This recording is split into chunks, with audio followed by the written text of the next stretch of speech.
Ladies and gentlemen, you are watching yet another episode of Lima Shenanigans of 1977.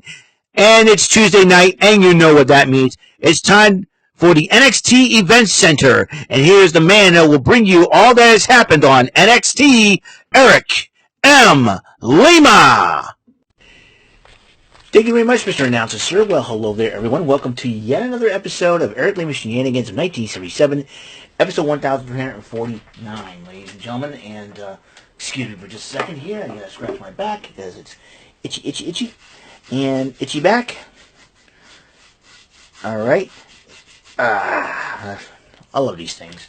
They're really useful. Anyways, I digress. So, we're going to talk about what happened on NXT. As you know, the next 2 weeks on NXT will be Spring Breakin. That's right. And I think also, for these next 2 weeks, Spring Breakin as well, during week number, the final day of March on the Spring Breakin will be 4 days. It will be both days after the the WWE draft. So that's going to be this the second week of Spring Breakin will be the first NXT after the draft because in the draft, in the WWE draft this year, NXT is going to get involved again. They're going to have a huge presence in the draft. As you saw, Ilya Dragunov and Roxanne Perez made their Raw debuts after WrestleMania. You know, we saw Braun Breaker after losing the tag team titles along with Baron Corbin. Well, they are also, he is also on the SmackDown. Will he move to Raw?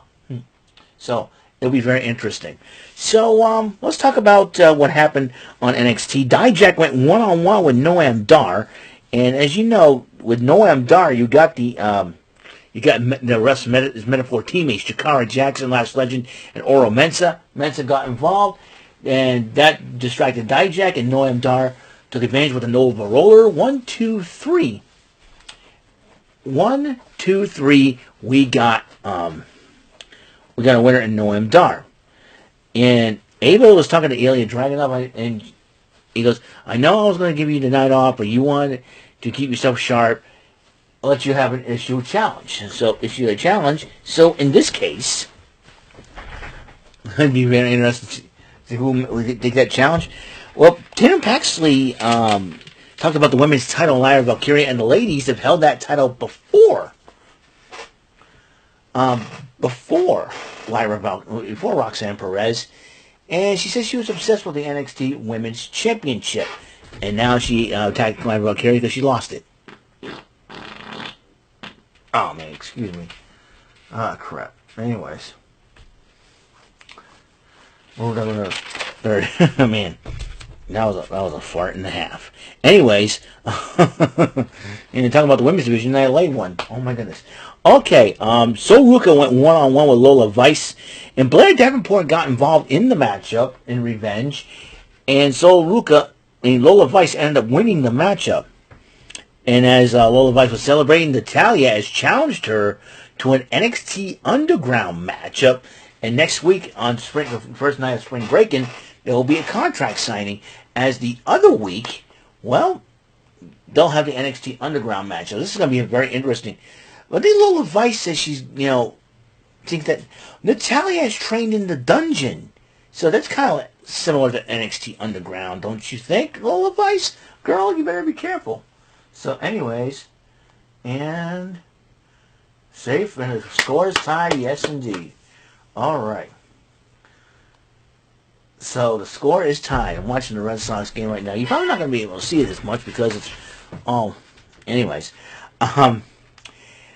NXT Anonymous saw Ridge Holland talking to Ava. Joaquin Wild was confronting Holland before Holland got angry and grabbed him by the throat. So there you go. And Ariana Grace is trying to turn Gigi Dolan into a beauty queen. Ariana Grace doesn't have a brain in the world. Because why is she in the WWE? Here's the crazy part. She wants to make the whole world a better place than everybody. This is the WWE, Ariana Grace. Fight. You're supposed to fight, Ariana Grace.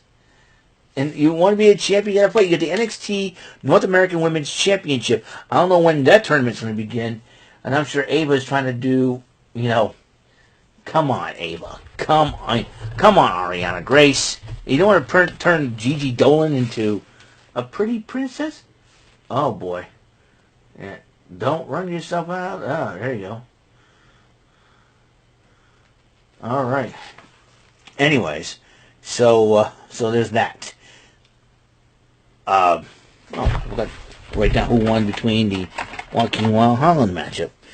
All right, so in Joaquin Wilde and Ridge Holland ended up winning the matchup. Sean Spears has been watching the matchup, and he starts laughing as Ridge Holland just bumped him and walked by, and Sean Spears was too busy laughing. So you got Ridge Holland there. So we'll see what happens. Sean Spears align himself with Ridge Holland, or is Ridge Holland going to fight him? Who knows?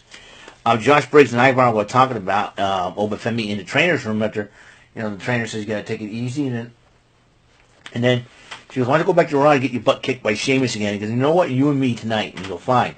Bring your war paint. You got it." So more big meaty man slap meat. So Sedane, don't be trying to hero. Just get a base hit, dude. Oh my goodness. Anyways. And Brilliant Reese, Malik Blade, and Idris Nofia were walking out in the gym as they go to face AOP of the Final Testament. And the Final Testament's first match back on NXT.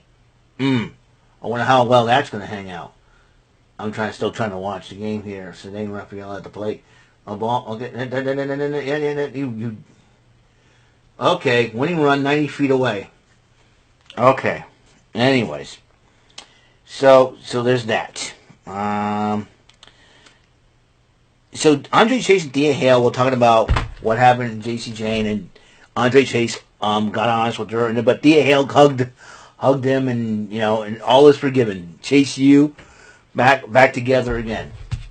More on that situation. The D'Angelo family addresses what happened at Stand Deliver. So listen, I fought one against the toughest man ever. He's been respectful, and then no quarter catch crew says, "Hey, they come out and say, hey, we ain't paying you and all that." He tells us take a care of a deal. It looks like the Drew Gulak situation, they're turning it into a storyline where they think that Drew Gulak is holding them back or something like that, and they ask D'Angelo if they take care of them, so you're going to pay up or what? And a little trash talk back and forth between the two factions, and they started brawling. That will lead to a 6-man tag next week at Spring Breakin. And then there was an open challenge. Ilya Dragunov to face whoever. The NXT locker room, Lexis King was the first one right out to challenge. And then all of a sudden, everybody came out looking like the Three Stooges. "Hey, I want to fight him. No, I want to fight him." And then 19-year-old Javon Evans jumped over the announce table into the ring, decided to take him on. This was a heck of a matchup. This kid, kind of a little bit like a Leo Rush type deal with the moves that he does and everything else. But here's the thing. Dragunov beat him, but you know what? The two shook hands. I think Dragunov believes in this man. I think this Javon Evans guy is going to be the future of the WWE. Watch him in the future. Crap. Drop it, please drop it, please drop it, please drop it, please drop it. Son of a... Well, this is getting aggravating. Anyways, so I was kind of hoping they would drop it. Anyways, and we're going to the 11th inning. Would you believe that? Red Sox were down 5-1. They tied it up. It was tied up in 6 all at the 10th inning, and now it's tied up at 7. Knotted up at 7. So, Kelly Kincaid interviewed Carmen Petrovic about helping Natalia out, and then this one, Lola Vice interrupts and says, "Natalia knows nothing about MMA. Listen, Natalia is trained in the dungeon. She knows her wrestling skills, and I'm sure Carmen Petrovic will help Natalia prepare." And Lola Vice, "You never believe who I have in my corner." I wouldn't be surprised Shayna Baszler would be the lady that would pump Natalia better than anybody else. I would not be surprised if that's Shayna Baszler or Zoe Stark. Who knows for sure. So we'll see what happens next week under contract signing. And then, Ruka talked to Ava about Blair Davenport, and she goes, "I want her in no disqualification match." Ava goes, "Fine." So that match has been made into a beach brawl for Spring Breaking next week.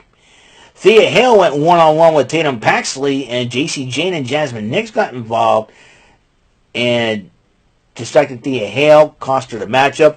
Thea Hale went after JC Jane while they're brawling, and then at the same time, Lyra Valkyria comes in the ring, brawls with Paxley. It seems like referees and officials had to separate two separate fights. And I'm telling you something, you talk about Spring Breakin is going to be a huge hit. I'll tell you what, sign those two matchups. We'll get the next pay-per-view, PLE going. Kelly Kincaid interviewed Roxanne Perez, and then she starts running her mouth about Lyra Valkyria and Tatum Paxley, and Ava goes, you know what? Again, you just made my job easier. And Spring Breakin, it will be a triple threat. No, you can't do that. I just did. Have a great day. I'm like, wow. Ava just roasted Roxanne Perez. And I wouldn't be surprised if she loses the title again. That way, when she does get drafted, she'll get drafted into either Raw or SmackDown. Roxanne Perez versus Io Sky would be a heck of a match. Or Roxanne Perez versus Kairi Sane. Who knows for sure? With Roxanne Perez's attitude, I think she'll give Kairi a run for her money. Anyways, or Io for that matter. Or even Bayley. Who knows? Bayley can create her own version of Damage Control. Who knows? And then Idris Inoue and Malik Blade, not having Brilliant Release in their corner, went up against the Authors of Pain, and the Authors of Pain won. Simple as that. Then Action and Nathan Frazier came out to confront AOP, and they started talking trash, screaming at them, and holding up the tag team titles. And there's Karrion Kross in the ring, pointing at them and laughing and all that good stuff. And officials and referees trying to separate these two teams. Good luck with that, boys. And Gigi Dolan and Ariana Grace go clothes shopping. And Gigi Dolan found the dress and said, you know what? I'm going to make this work. She goes inside the fitting room. You hear snip, snip, snip, snip, snip. She comes out, and Ariana Grace is like, oh! She said, you know what? I can do this. Spring Breakin next week. So she altered the dress to Gigi-ify it, in other words. Does Ariana Grace have a clue that, the WWE is not a beauty, just not a beauty contest. There's beautiful women that wrestle. They kick butt and look good doing it.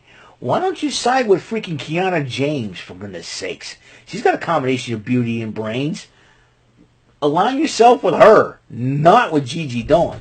Gigi Dolan can do better, and Gigi Dolan is gorgeous. I hope she gets drafted to either Raw or SmackDown so she can get away from Ariana Grace. Now, Ariana Grace could focus on her wrestling skills, and now she was trained by her dad, Santino Marella, and I know she's got battle art skills and all. Why don't she use it instead of doing the pageant thing? I know she's a former beauty queen. Goodness sakes. My word. Anyways, and another runner. Come on. Double play ball, bail him out of the inning. Anyways, where I'm at. Ivar versus Josh Briggs, another of the Big E special. Big Meaty Man Slap Meat. Ivar won the matchup. And Kelly Kincaid asks Obafemi what he thinks of Ivar's match, and he goes, interesting. I think Obafemi wants to face Ivar. That'll be a heck of a matchup. And as he gets out the door, he slams the door once again on Ora Mensa. Oro, what in the world are you thinking? Again. What a dope. And then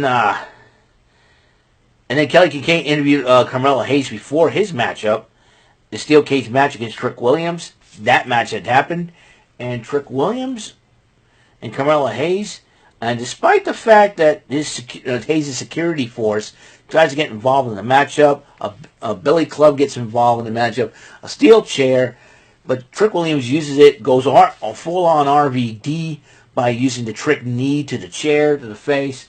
1, 2, 3, Trick Williams wins, and then there's Ilya Dragunov telling him, you're not getting this title, you're leaving NXT.